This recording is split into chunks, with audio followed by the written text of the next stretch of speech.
आइए देखते हैं कि एंडोक्राइन ग्लैंड ह्यूमन में कहाँ कहाँ लोकेटेड है और इससे क्या क्या हार्मोन निकलता है। पहले इसको डिस्कस करते हैं, फिर और एनसीईआरटी में आगे बढ़ते हैं।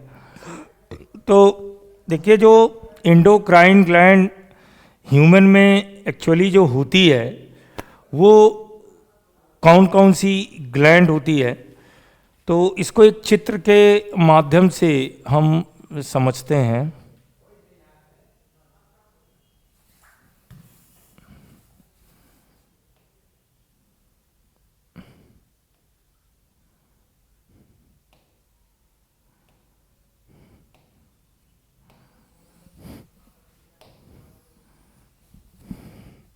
इसको थोड़ा और छोटा करेंगे तो और अच्छा सा बनेगा।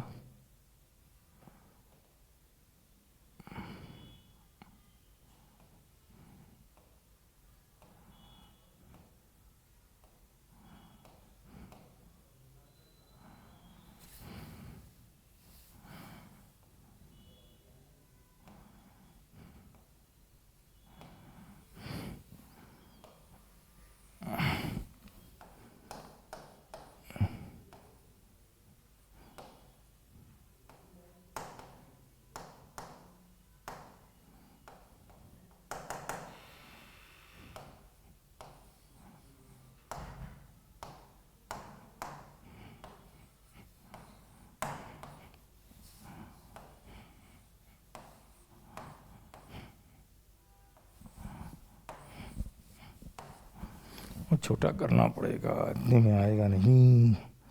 इसके आगे का भाग उधर बनाना पड़ेगा।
देखिए, ये जो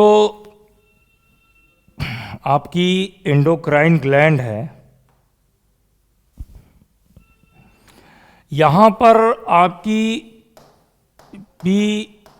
पिट्यूटरी ग्लैंड होती है और यहाँ पर मस्तिष्क का एक भाग होता है जिसे हम हाइपोथैलेमस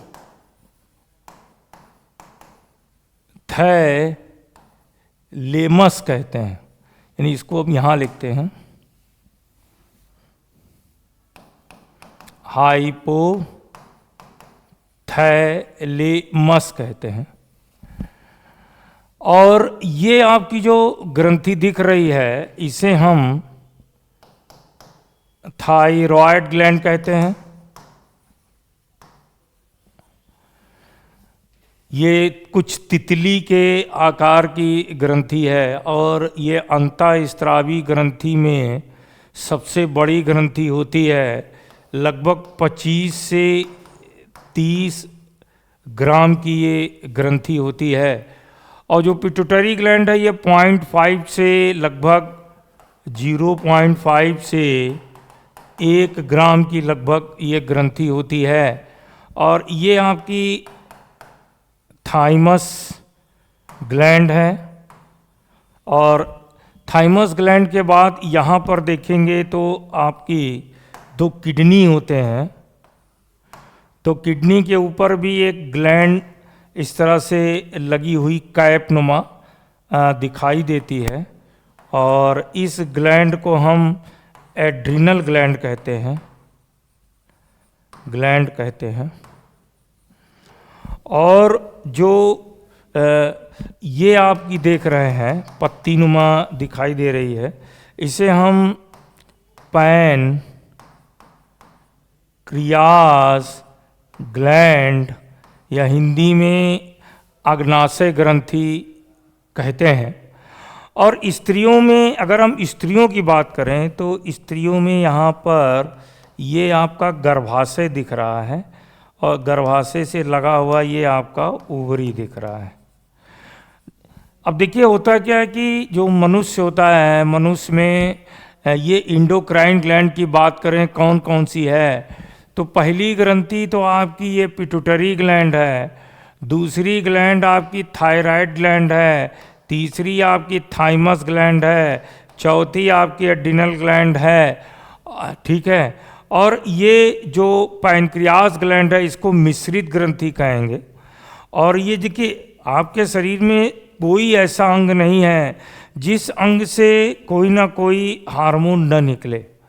तो बहुत सारे अंग, आपके हृदय से भी कुछ हार्मोन निकलता है जिसके बारे में आगे एडवांस क्लास में बात करेंगे। ये आपकी किडनी है, किडनी आपकी ग्लैंड कम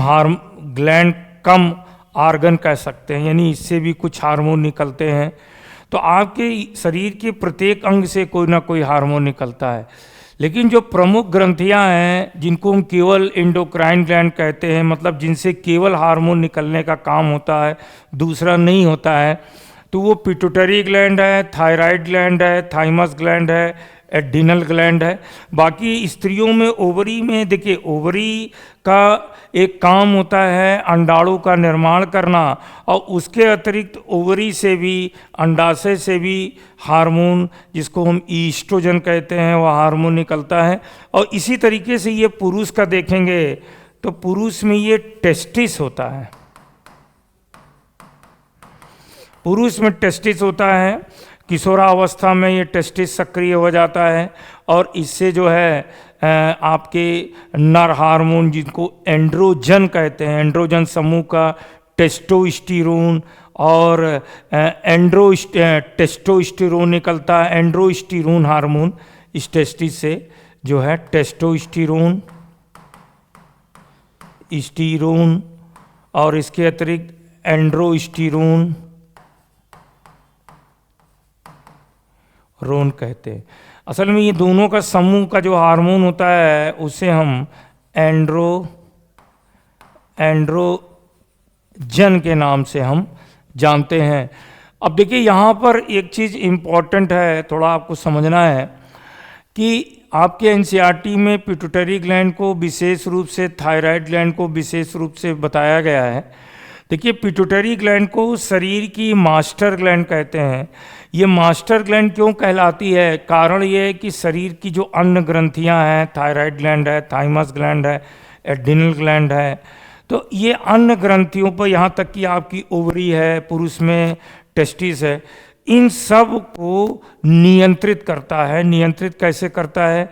कुछ विशेष प्रकार के हार्मोन इससे निकलते हैं पिट्यूटरी ग्लैंड से, जिसको हम पीयूष ग्रंथि भी कहते हैं, जो शरीर के अन्य अंगों पर नियंत्रण करता है, इसीलिए इसे हम मास्टर ग्लैंड कहते हैं।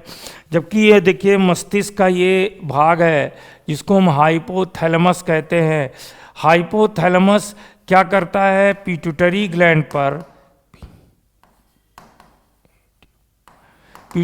ग्लैंड पर नियंत्रण करता है। यही कारण है कि हम हाइपोथैलेमस को मास्टर का मास्टर, यानी बाप का बाप भी हम कह सकते हैं।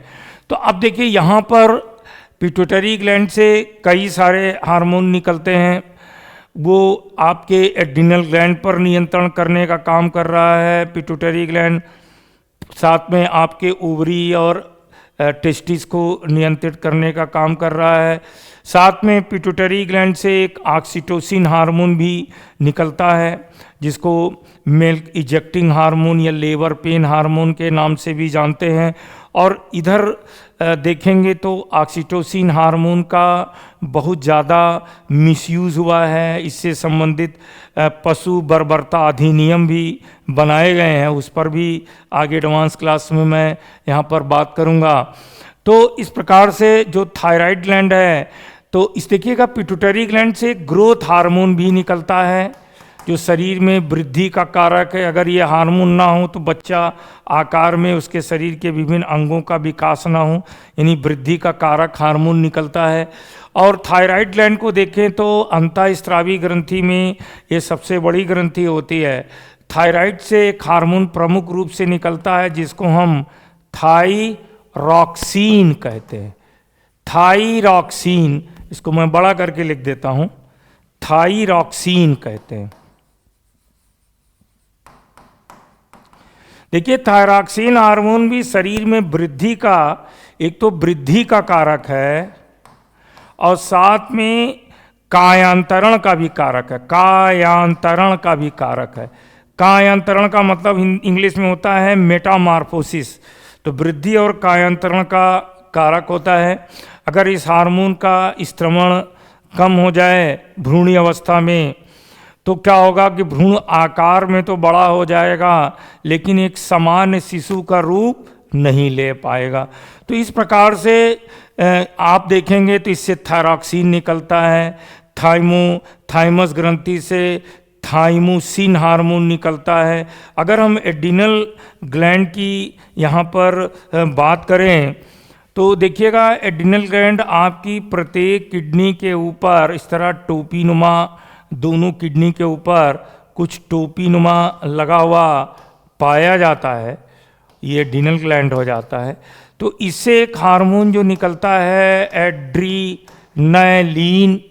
एड्रेनलिन हार्मोन क्या करता है, ये इसको हम आकस्मिक हार्मोन कहते हैं, इमरजेंसी हार्मोन कहते हैं। यह व्यक्ति को विपरीत परिस्थितियों से लड़ने के लिए तैयार होता है। जैसे रात में आप सो रहे हैं, सपने में आपने किसी भयानक चीज़ को देख लिया, आप उठ के डर के बैठ गए, तो उस समय एड्रेनलिन हार्मोन निकलता है।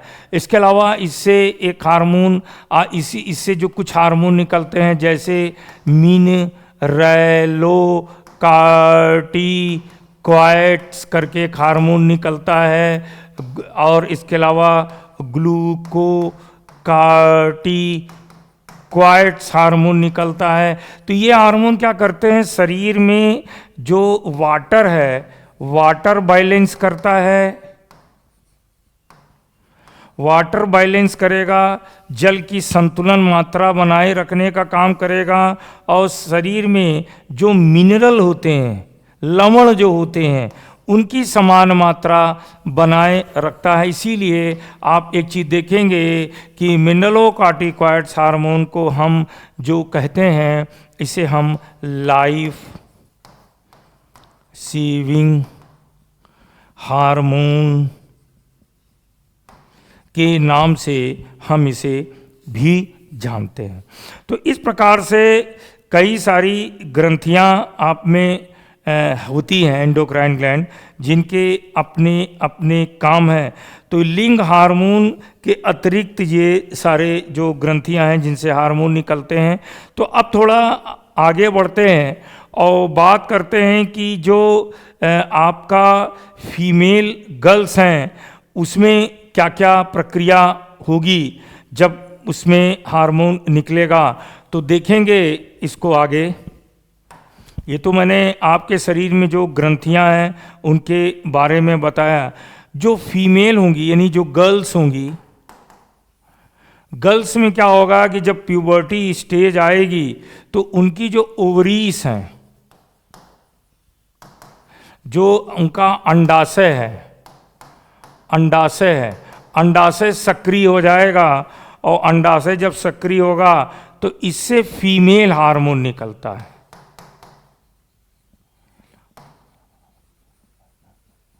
फीमेल हार्मोन निकलता है बेसिकली जिसको कहते हैं ईस्ट्रोजन, और ईस्ट्रोजन हार्मोन को हम नारी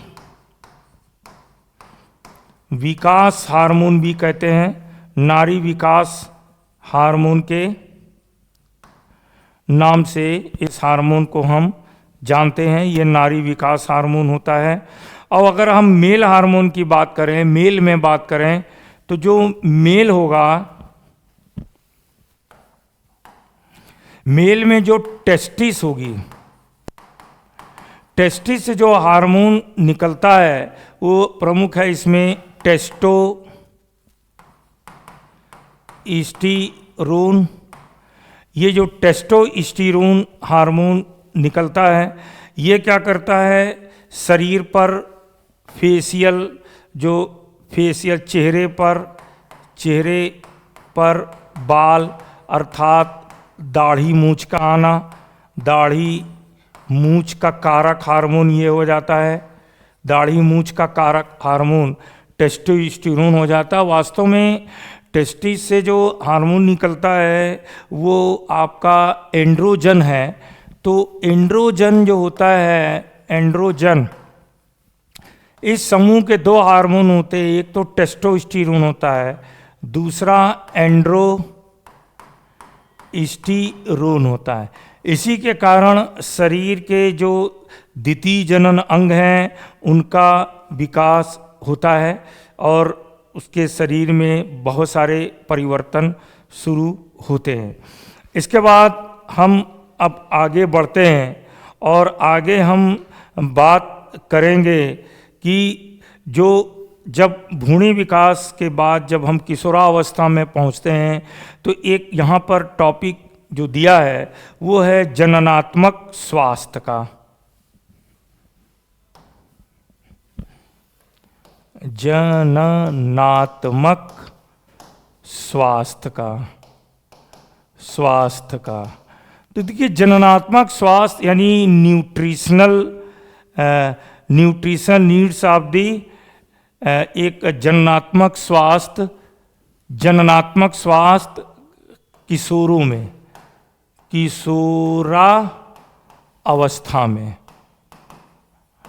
किशोरावस्था में जो ज़रूरत होती है न्यूट्रिशन की, यानी बैलेंस डाइट की। तो आइए बैलेंस डाइट क्या होता है इस पर बात करते हैं। बैलेंस डाइट यानी संतुलित आहार।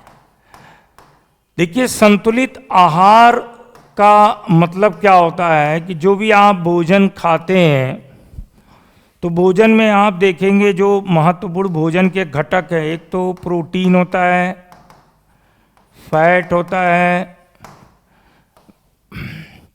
कार्बोहाइड्रेट होता है, मिनरल्स होते हैं और एक इम्पॉर्टेंट चीज़ है वो है विटामिन्स। तो जब किशोरावस्था आती है तो इन सब पर बहुत ध्यान रखना चाहिए। अगर प्रोटीन की बात करें तो देखिए, जंतु के शरीर का जो मुख्य निर्माणक पदार्थ होता है, जो कंस्ट्रक्टिंग मटेरियल होता है, ये वास्तव में प्रोटीन ही होता है। तो छोटे बच्चों से लेकर के 18-20 तक वैसे पूरे जीवन में प्रोटीन की ज़रूरत होती है, लेकिन इसकी ज़रूरत ज़्यादा होती है क्योंकि ये प्रोटीन जो है कई सारे हार्मोन का निर्माण, जो कई सारे हार्मोन होते हैं वास्तव में वो प्रोटीन होते हैं। तो इस प्रकार से प्रोटीन की एक बैलेंस डाइट चाहिए। अगर प्रोटीन कहें कि कहाँ प्राप्त होता है तो प्रोटीन अगर शाकाहारी है तो दालों में प्राप्त होगा, दालों से अच्छी मात्रा में हमें प्रोटीन प्राप्त होता है। और अगर कहें तो अंडा तो है ही है अच्छा स्रोत, और जो नॉनवेज है, नॉनवेज में जो वाइट मीट होता है जैसे मछली जो है प्रोटीन का बहुत अच्छा स्रोत होता है। और अगर हम विटामिन की बात करें तो विटामिन तो कई सारे हैं जो बैलेंस डाइट में विटामिन जल में घुलनशील, वसा में घुलनशील विटामिन होते हैं। तो विटामिन भी हमको प्रचुर मात्रा में चाहिए और वसा भी ज़रूरत है, क्योंकि कई सारे ऐसे जैसे ओमेगा 3 फैटी एसिड का नाम आपने सुना होगा, यहाँ से क्वेश्चन भी आया है, ओमेगा 3 फैटी एसिड। तो ओमेगा 3 फैटी एसिड हमारे मस्तिष्क के विकास के लिए ज़रूरी होता है। और कार्बोहाइड्रेट ऊर्जा का स्रोत है, ये सीधे सीधे हमको ऊर्जा प्रदान करता है। और शरीर में होने वाली जैविक प्रक्रियाओं के लिए जो मिनरल्स होता है ये हमें अच्छी मात्रा में चाहिए। तो इस प्रकार से बैलेंस डाइट बहुत ज़रूरी होता है। जो नवजात शिशु जब जन्म लेता है उस समय से लेकर के आप देखेंगे कि किशोरावस्था तक इन सब भोज्य पदार्थों का बहुत ध्यान रखा जाता है। जैसे आप आयरन देख लीजिए, आयरन जो होता है ये ब्लड के निर्माण के लिए, आरबीसी के निर्माण के लिए, प्रोटीन भी आरबीसी के निर्माण में प्रमुख भूमिका निभाता है। अब आजकल बच्चे जो पैकेट वाले फूड खाते हैं, चिप्स खाते हैं या कई तरीके के और पैकेट के फूड होते हैं, इनको हम जंक फूड कहते हैं, बेकार खाना कहते हैं। तो ये जो जंक फूड होते हैं ये शरीर के लिए बहुत ही हानिकारक होते हैं। इन फूड का सेवन अत्यंत खतरनाक होता है, ठीक है। इसके अलावा आप एक चीज़ इसमें देखेंगे कि जो बच्चे होते हैं, किशोर होते हैं, वो कभी कभी उनको नशे की लत लग जाती है, नशीली दवाओं का सेवन करने लगते हैं। तो देखिए ये जो नशीली दवाएं हैं,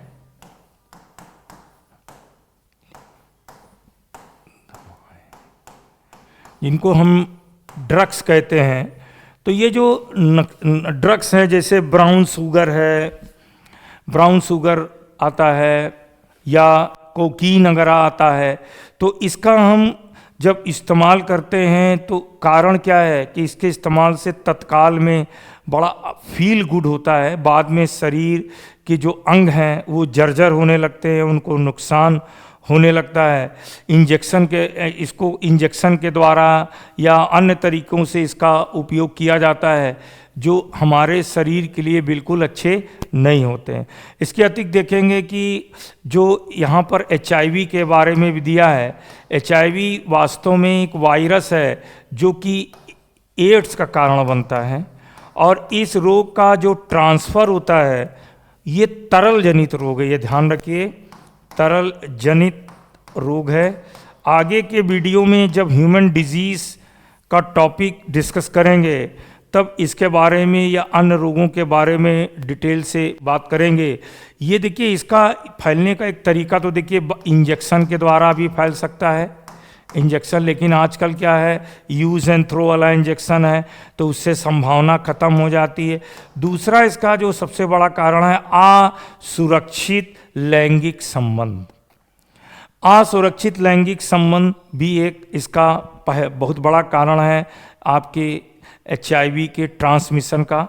HIV क्या है, वायरस का नाम है, इसका पूरा नाम है ह्यूमन इम्यूनो डिफिशियंसी वायरस, जिसके द्वारा ये रोग होता है। इसमें क्या होता है, इस रोग में जो शरीर की प्रतिरोधक प्रणाली होती है वो समाप्त हो जाती है।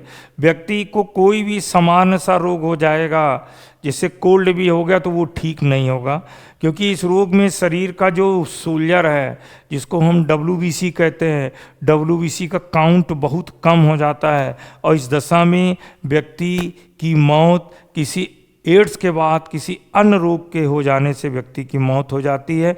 अब इसका डिटेल जो डिजीज़ का टॉपिक मैं पढ़ाऊँगा तो उसमें बात करूँगा। लास्ट में आपके चैप्टर में दिया है कि कीट और मेढक में लाइफ साइकिल पूर्ण करने के लिए भी हार्मोन की ज़रूरत होती है। अब जैसे कीड़े हैं, कीट और मेढक